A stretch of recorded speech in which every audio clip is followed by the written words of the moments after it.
माननीय प्रोफेसर मनोज कुमार झा जी। माननीय उपसभापति जी, आपका बहुत बहुत धन्यवाद। मैं सिर्फ ये कहना चाहूँगा, आज सुबह जब पता चला कि economic situation in the country पर शॉर्ट ड्यूरेशन डिस्कशन है, तो मुझे कभी नहीं लगा था कि हमारी पूरी बातचीत टैक्सेशन, फॉरेन एक्सचेंज रिजर्व्स और वगैरह वगैरह की चीज़ों में रहेगी। अर्थव्यवस्था का वो एक चेहरा हो सकता है, लेकिन एक जनप्रतिनिधि जो राज्यसभा और लोकसभा में बैठे हुए हैं, उनके लिए आर्थिक परिस्थिति पे जब हम बात करते हैं ना, तो सर सबसे पहले गरीब की थाली नजर आती है। गरीब की, आप फॉरेन एक्सचेंज रिजर्व कुछ भी रख लो, लेकिन अगर गरीब की थाली में ऊपर परिलक्षित नहीं हो रहा है तो फाइल भी किताबी है और गांव भी किताबी। मैं सिर्फ, और हाँ, बहुत बढ़िया कहा जावड़ेकर साहब ने कहा 80 करोड़ लोगों को, हालांकि मैं उस शब्द का इस्तेमाल नहीं करूंगा कि मुफ्त कुछ नहीं होता सर। मैं कई बार सदन में बोल चुका हूं, अगर 80 करोड़ लोगों को आपको अनाज देना पड़ रहा है तो मुझको अर्थव्यवस्था पर कोई टिप्पणी नहीं करनी है कि आर्थिक परिस्थिति क्या है, कितनी समावेशी है, वगैरह वगैरह। सर, माननीय उपसभापति जी, सुधांशु जी जब बोल रहे थे, तालियां बज रही थी सत्ता पक्ष से, बजती भी हैं। अब विजय साई रेड्डी जी को कष्ट हुआ तो उन्होंने कह भी दिया कि ताली क्यों नहीं बजा रहे हो। तो जब सुधांशु जी ताली बजा रहे के वक्तव्य पे ताली बज रही थी, तो मुझे लगा कि गांव शहरों के बेरोजगार पर यह ताली कितनी भारी पड़ रही होगी। प्रधानमंत्री जी 14 में जब पहली बार चुने गए तो वो मंदिर मस्जिद की साइज के लिए नहीं चुने गए थे। 2 करोड़ प्रतिवर्ष नौकरियां उनका वादा था। 2 दाहें 20 करोड़। एक श्वेत पत्र तो बनता है कि हम कहां हैं। सर, माननीय उपसभापति महोदय, मैं कुछ चीजें आपके मध्य, क्या ऐसा तो नहीं है कि हम मानव विहीन और मानवीयता विहीन ग्रोथ स्टोरी के पक्ष में भजन गा रहे हैं, करतल ध्वनि कर रहे हैं? सर, कोई भी वैसा ग्रोथ जो फेसलेस हो, जॉबलेस हो, उस ग्रोथ से देश की हकीकत नहीं बदलती है। सर, बड़ी बड़ी बात लोग कर रहे थे।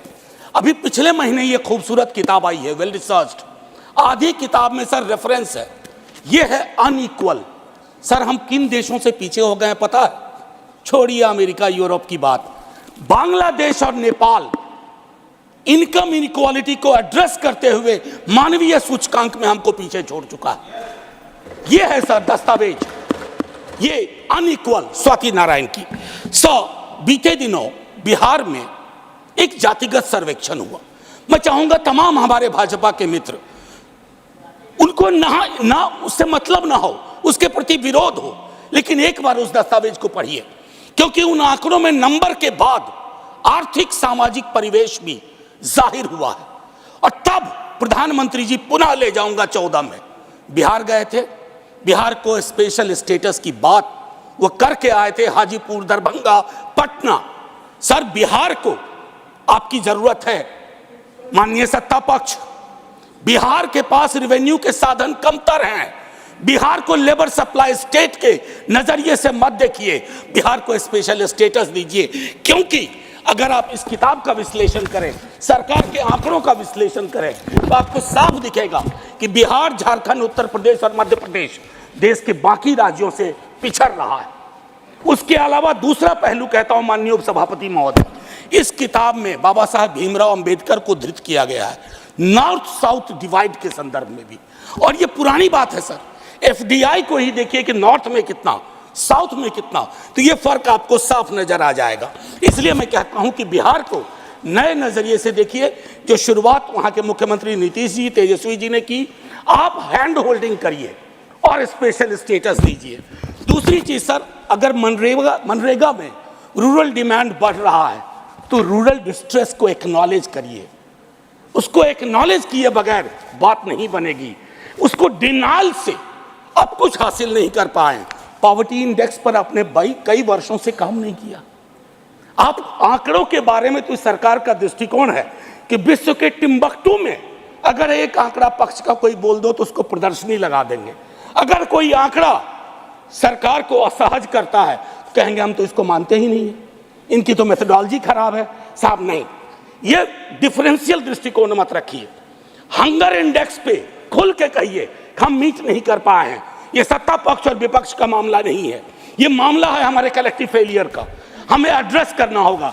आपको असल में लग गया सर, बस 1 मिनट लूंगा माफी के साथ। सर, आपको असल में लगता है कि आप इनकम इनइक्वालिटी की बात ना करें, पॉवर्टी रिडक्शन की बात ना करें, अनएम्प्लॉयमेंट एड्रेसिंग की बात ना करें, चुनाव आप फिर भी जीत जा रहे हैं। मैं मानता हूं आपने वो तिलिस्म विकसित कर लिया है कि समस्याओं को एड्रेस किए बगैर भी चुनाव कैसे जीते जा सकते हैं। लेकिन जिन बोतल से निकला ये जिन देश पर बहुत भारी पड़ने जा रहा है। वेल्थ टैक्स को लेकर के, इनकम इनइक्वालिटी को लेकर मैंने कहा वेल्थ टैक्स 16 में आपने अबॉलिश कर दिया। किसानों के बारे में सर मैं कहता हूं, आप कहते हैं शेयर बाजार उछल रहा है, बड़ी तारीफ होती है सर। शेयर बाजार उछले और एक किसान आत्महत्या कर ले, एक युवा बेरोजगार आत्महत्या कर ले, तो आप किस चीज को कहेंगे सर? और कुछ नहीं कहना चाहता। हाशिए के समूहों में पॉवर्टी की जो परिस्थिति है, आप बिहार का डेटा देखिए। आखिरी सर, एक सुधांशु जी बड़ी अच्छी चीजें बता गए, हमें तो लगा कि हम तो बेकार परेशानी है गरीबी से, भुखमरी से। 30 सेकंड सर। तो मैं आपके माध्यम से अपने मित्रवर्ग को कहता हूं, जब कश्ती साबितो सालिम थी, साहिल की तमन्ना किसको थी? अब ऐसी शिकस्ता कश्ती पे साहिल की तमन्ना कौन करे? जय हिंद सर। थैंक यू, धन्यवाद प्रोफेसर मनोज कुमार झा जी।